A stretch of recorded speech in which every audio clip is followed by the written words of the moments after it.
My name is Josh. I'm Sydney. And this is a video documentary on addiction to social networking. Now, every day, millions and millions of people use social networking sites like Facebook, Twitter, MySpace. And they spend countless hours every day using them instead of doing things like homework or chores or things that need to get done in their everyday lives.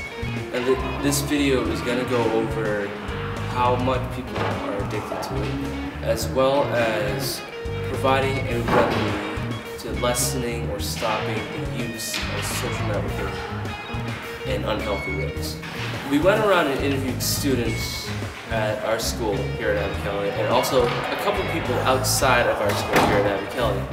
The first question we asked was, what do you think about social networking? And here are the interviews. I think they're a good way to connect with your friends and family and just get information out there and get information. I think social networking is a necessity of the teenage body, the teenage life. It's just how they are. I think it's way overused. People waste their time on it every day. I don't see a point for it, but I use it all the time. Yeah, I think it's good because like you could communicate with your friends when you're out of school and you're not around them. You know? It gives you something to do on the internet.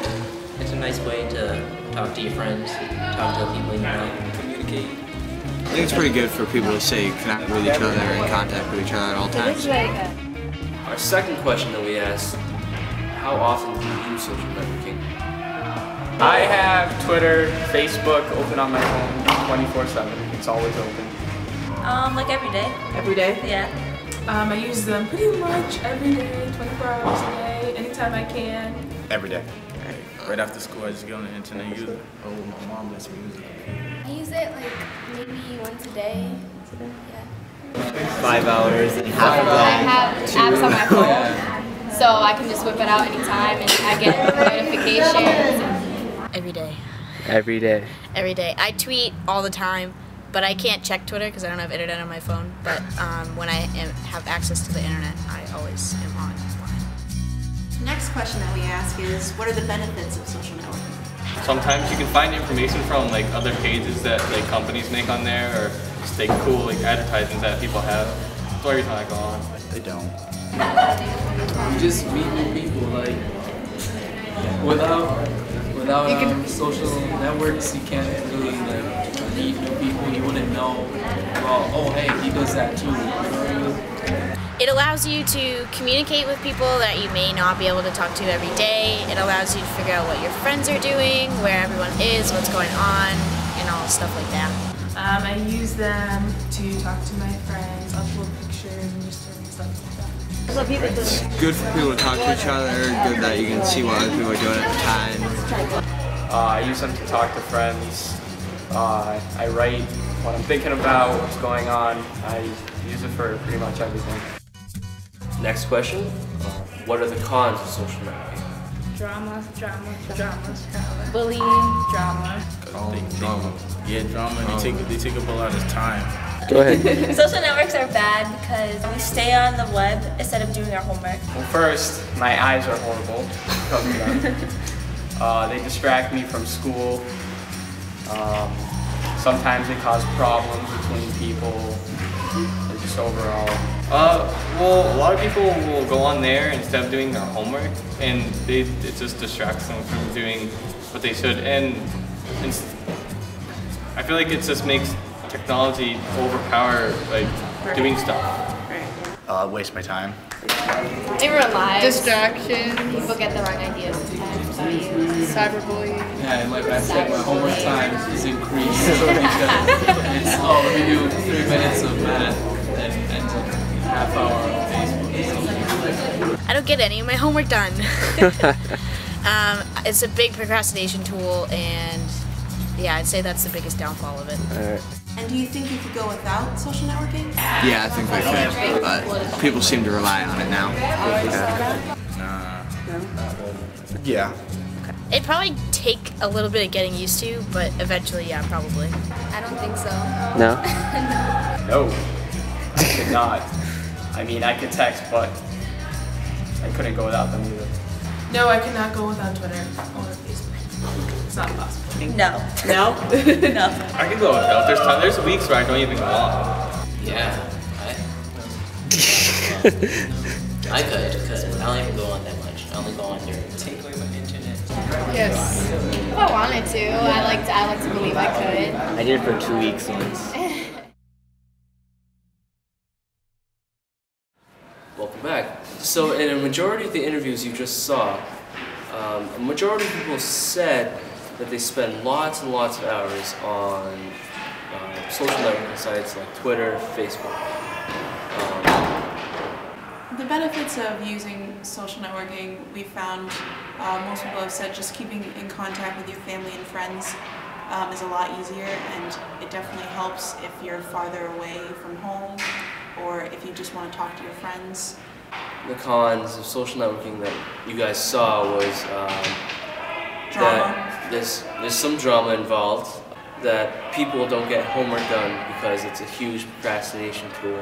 So the next interviews you're going to see are much lengthier interviews, but they address the concerns about social networking addiction. We interviewed Mr. Hoffman, our guidance counselor here at Abbey Kelly. We interviewed Mr. Kerr, who is also our assistant principal here at Abbey Kelly. We interviewed the O'Connell family, a couple members of the O'Connell family, Mrs. O'Connell, Tommy O'Connell, and Marcel O'Connell. So here's what they have to say regarding social networking addiction.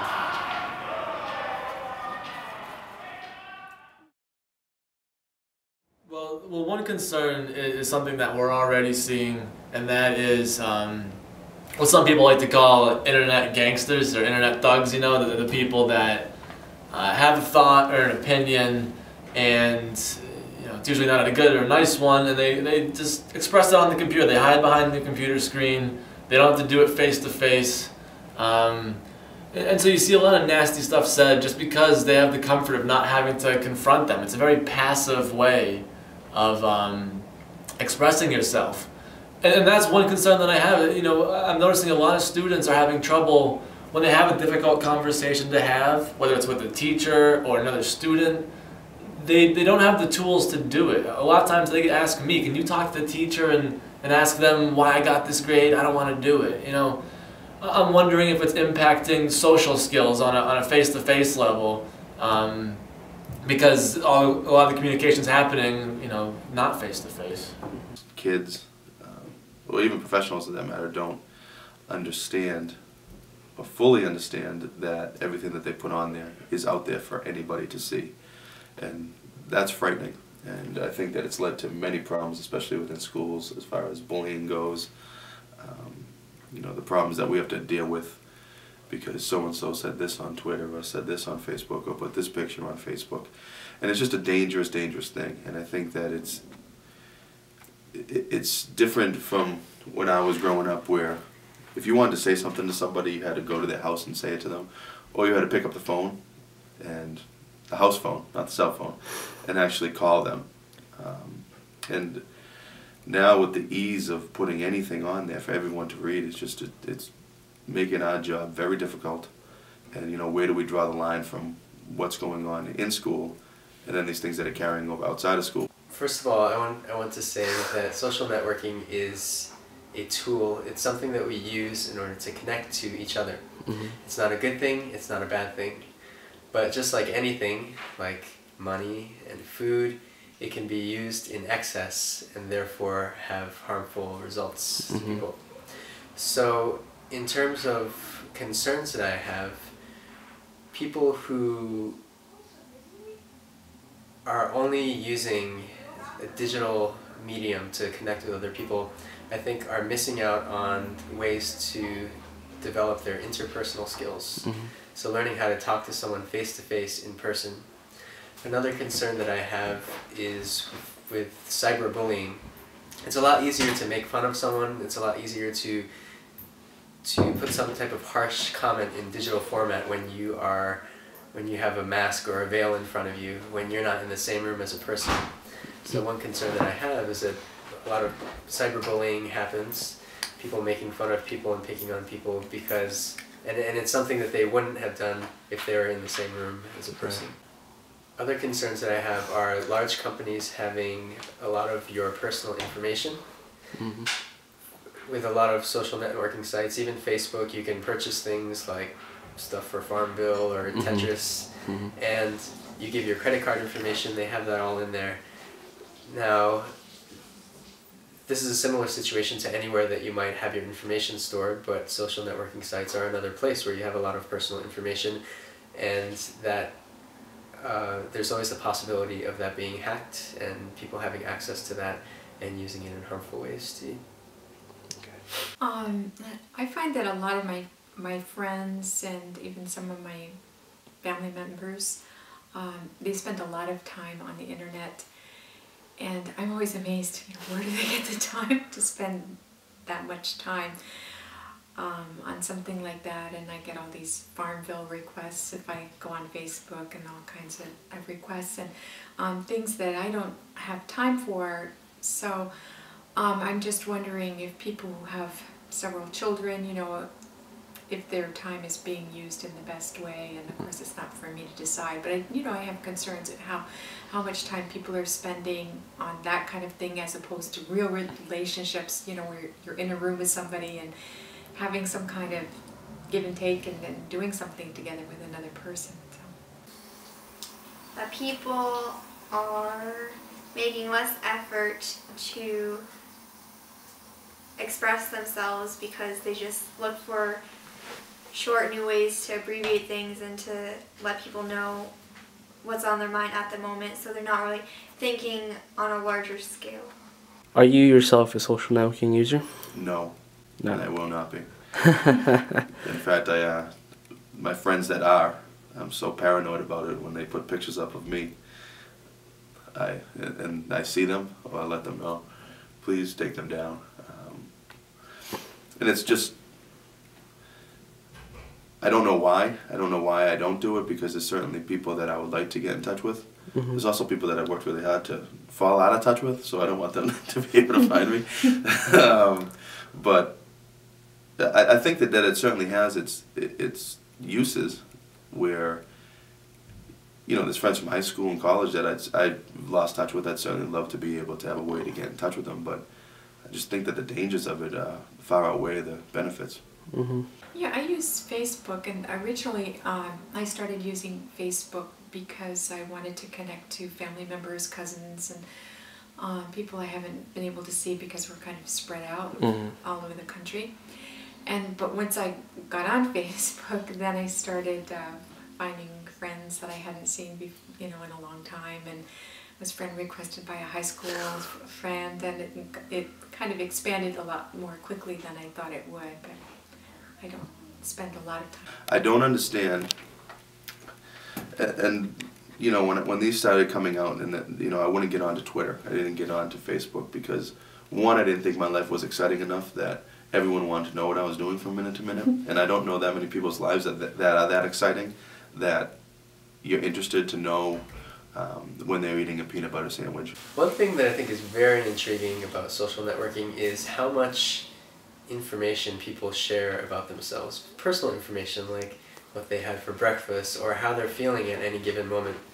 It's information that they probably wouldn't have shared if they were sitting in a room with people that they didn't know, but because they're in a familiar environment, like their room in their house or sitting at their laptop at a coffee shop, a lot of people feel more freedom to share that information because there isn't that that worry about what other people's immediate reaction might be to that, and you can just kind of throw it out to the cyber world and share a lot of things about yourself. Well, how instant everything is. I mean, we already saw that before with the internet, the immediacy of knowledge, but even though I expressed concerns before about face-to-face contact being on the decline, there's still a rapid sharing of information. For example, if you had a baby, you may not see that baby a friend had for weeks at a time, but now with Facebook, you see the baby's face the minute it's delivered. The second it comes out of the womb, you already have 20,000 pictures of it. Sometimes these babies have Facebook accounts set up for them already by their parents. So just the immediacy of everything is It's fascinating. It can be used for good and for evil. It's intriguing because you can stay in contact with people that you meet from anywhere. So for example, I spent one summer in Korea a couple years ago, and I met people from the UK, from Japan, Canada, all those places, and when I left, it wasn't goodbye and we won't speak again or it'll be difficult because letter writing would take longer. It was that I could see them and speak with them immediately after. I think the fact that you can, as I said, you can reach out to people that you don't get a chance to see. I really enjoy being able to see pictures of my friends' children and see, I go to my sons and daughters' website, sometimes I'll see pictures there of my grandchildren faster than I would any other way. Even though they're down the street, I see pictures quickly. It's intriguing to be able to get that little taste of people's personal lives and things that they share that you wouldn't know was going on with them. Do you remember what life was like before social networking, and how did you communicate with others during that time? I do remember what life was like before social networking. If I wanted to find out what was going on in my sister's life, I had to read her diary. If I wanted to know where my parents went out to eat the night before, I have to go in my mom's purse and look at the receipts. So life was very different. I was actually a much more sneaky person before social networking. But in terms of the ways that I would relate to my friends, basically I would see them at school. I would see them maybe after school playing sports or when we'd get together to do some type of activity, and very seldomly give them a phone call. But that was pretty much the extent to our interaction.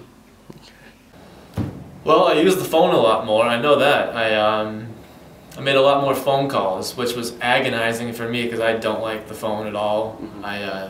When I lose my cell phone or it breaks, I get a moment of euphoria, and it makes me so happy when I don't have that. It's like a ball and chain sometimes. You have to check it and answer.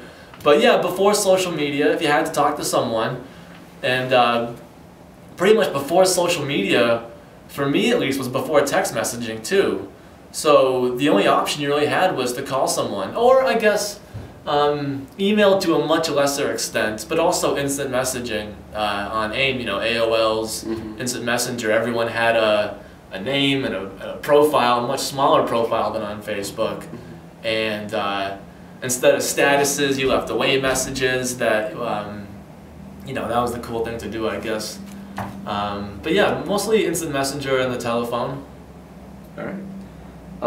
You're not a parent, correct? No, I'm not. Okay, then that question would not apply. What was the question? Just out of curiosity. Do you use social networking to monitor your child's or children's activities? I gotta tell you, I feel terrible for parents. I say this every day of my life. I mean, parenting must have been hard enough already, but no matter how many security controls you have, a lot of the kids are so savvy they can just evade that and go around it, and who knows what they're doing. It's really, I feel so bad for parents. It's so scary. I don't know if I'll let my kid have a Facebook until they're 39 or so. I don't know. It's tough. Well, I didn't communicate with as many people, but basically through emails and phone calls. Some letter writing, but not much. I would call them, call people, texting. I still do. We sat down and had a conversation. I got on my bike and rode it to my friend's house and had a conversation with them.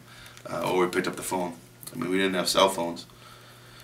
I remember when cell phones were coming out, even when I was in college, and I was so against getting one because, one, they were expensive. They weren't like they were today.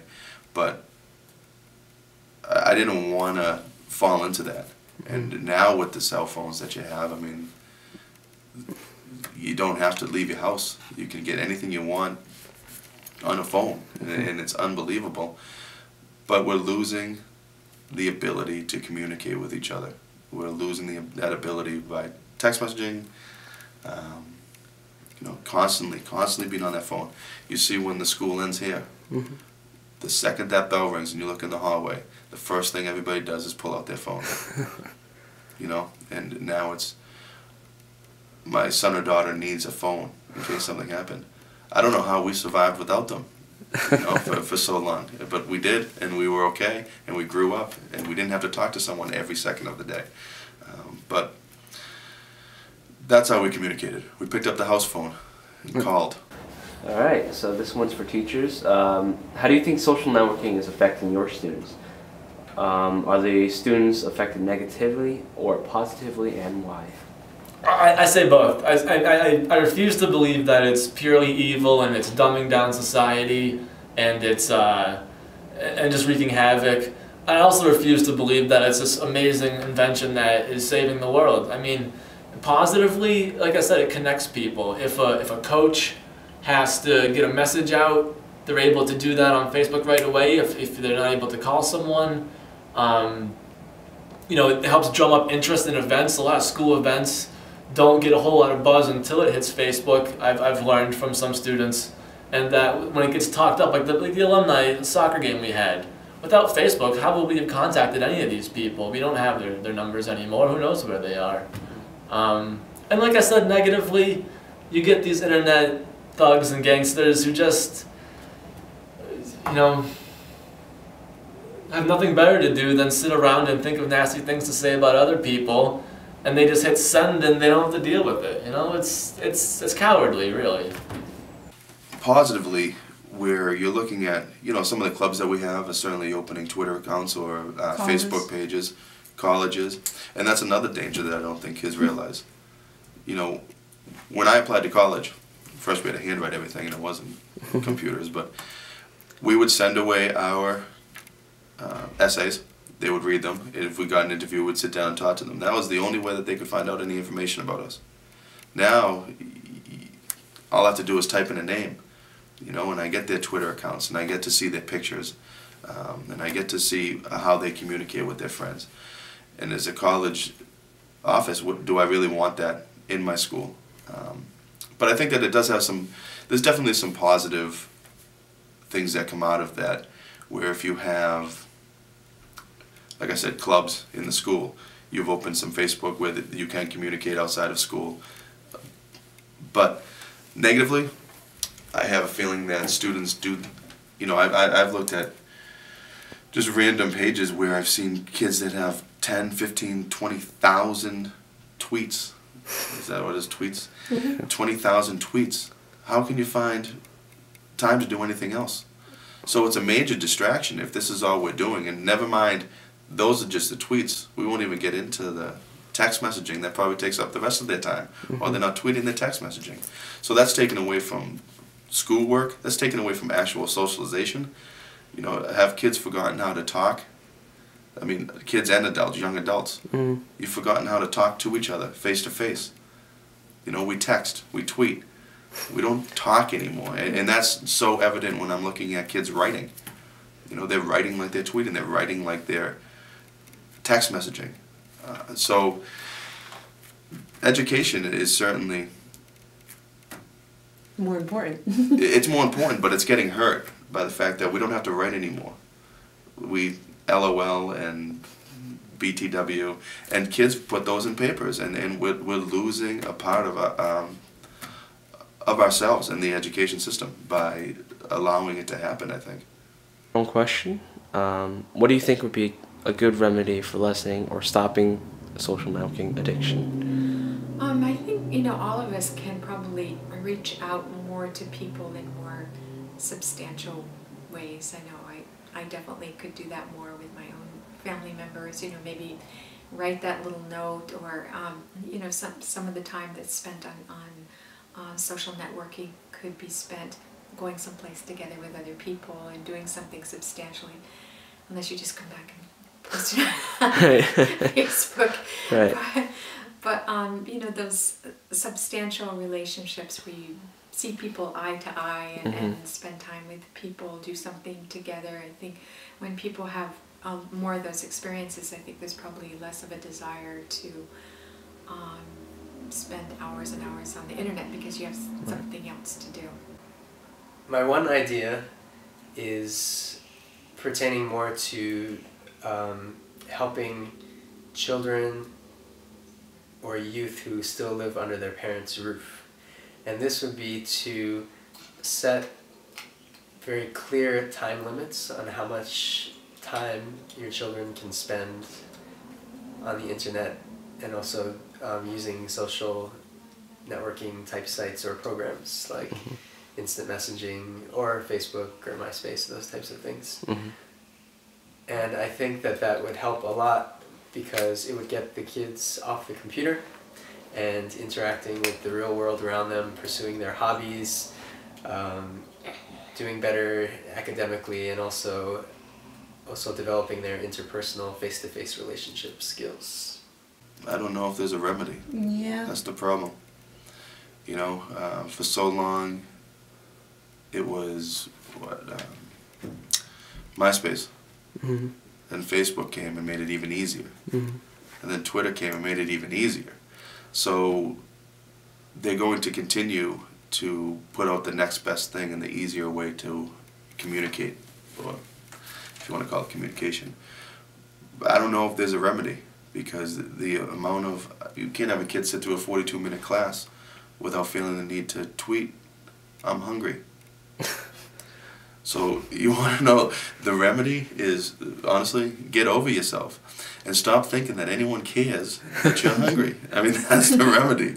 Is where all of a sudden did we turn into a society that we need to know everything about everybody all the time? There's nothing private anymore. And when you look at these, the answer is no. You know, I think, you know, call me old-fashioned, but I don't have an iPhone or a BlackBerry, and one main reason I don't want it is because, like I said about the cell phone, it can become a ball and chain. You have to check it, you have to respond, there's no excuse for missing a phone call. Back before cell phones, if you can imagine that.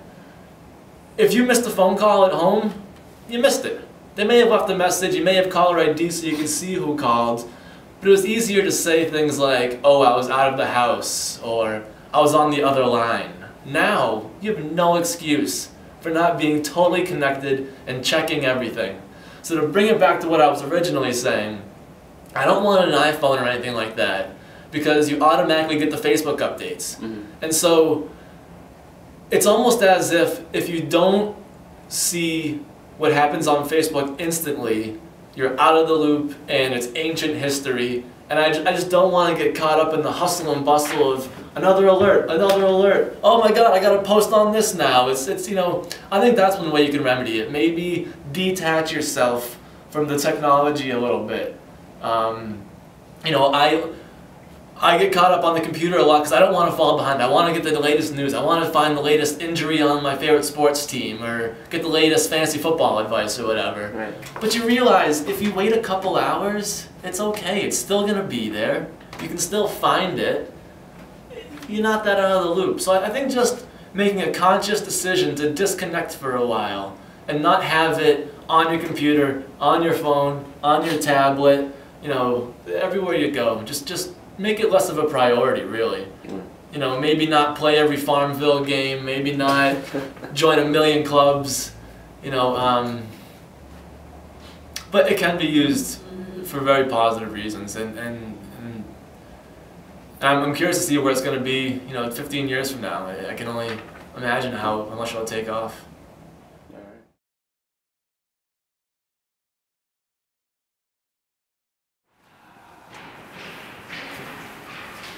So we interviewed the Worcester WAIT Team and asked them how they utilized Facebook for their cause.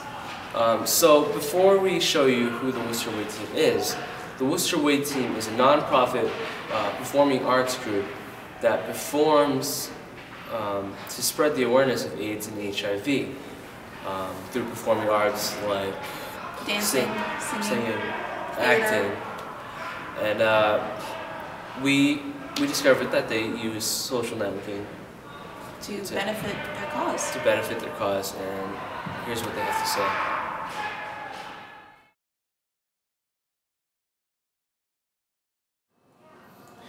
Okay, so we're here today with Steve Takahashi on the left and Sagan Kubota on the right.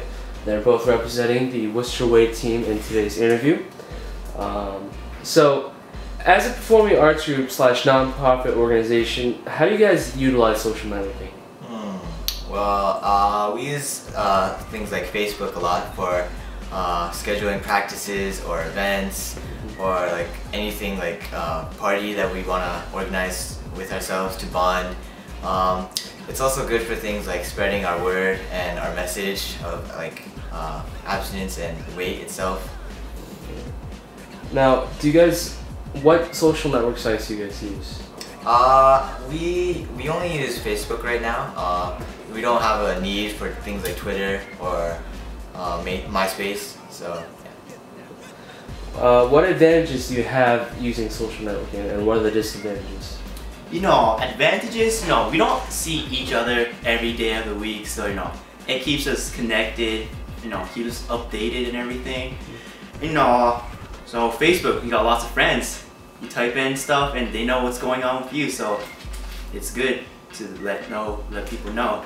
So disadvantages, myself, I'm not a big Facebook person, so I don't check Facebook like every day, so maybe I'll miss a message or something. So yeah, maybe some people will miss some sort of information. Maybe that's some sort of disadvantage right there. Now, do all of your members use social networking, like Facebook? Yeah, I think most of everyone. Like he was saying, some people just like don't check every often, but like he has siblings, so like he gets the message somehow. Awesome. Now, does social networking in any way help gain notice to the team? Yeah, definitely. Especially we had this big event on November 5th, and so it was big. And what we did is some people would post about the event on Facebook. We got like 400, 500 friends who all see that and they're like, oh, something's going on. So it's good to advertise. Awesome. Now, what do you think would be a good remedy to help lessen the addiction to social networking? Lessen or stop? And why do you think? Well, people use Facebook if they're like staying at home all the time or something. So maybe like go to the gym, work out, jog, or you could just join WAIT or get involved. Well, you could throw away your computer, right? Then you don't have the temptation, so maybe that'll work. Awesome. All right. Well, thank you for agreeing to be interviewed, and say bye to the camera.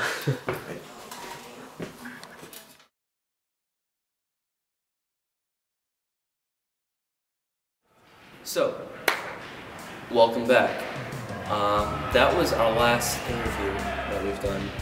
Now, before we close, we just want to summarize what you saw in this documentary.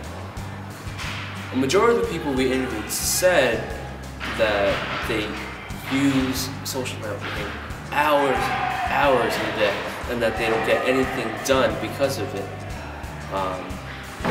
They also said some benefits, like you can talk to your friends and family when you're farther away from home, and it's just a good tool to use if you're missing home or if you do need to get in contact with someone for any reason. The Worcester WAIT Team also said that social networking, or Facebook in particular, helps them communicate with other members, helps them advertise their events, spread their awareness of their cause. Some of the adult interviews that you also saw talked about how cyberbullying was a huge problem because of social networking. Like Maso said, it's like wearing a mask. Basically, you can bully anybody you want and hide behind a computer, and no one will know who you are or where you are. So some remedies to lessening the addiction to social networking is not attaching yourself to certain types of equipment like phones, computers, and with that you can get things done that you need to get done, like homework. Also, go around with people. Just go around. Oh. Hang out. hanging out with your friends would probably be a better idea than talking to them on Facebook during the weekdays, you know. Go to a library, you know, if you're read a book. Yeah. If you're coming home from school, go to the public library. Do your homework there. Meet some friends there. Meet some friends, get a study group going. Study groups. So there's a bunch of different remedies to lessen your addiction to social networking. And it's all up to you. It's up to you. But those are some of the ideas we suggested, and thank you for watching this documentary. We hoped that you learned a lot from it, that you enjoyed it as much as we enjoyed it. And thank you to all those who supported us and helped us with the video, people that we interviewed. Thank you. Thank you.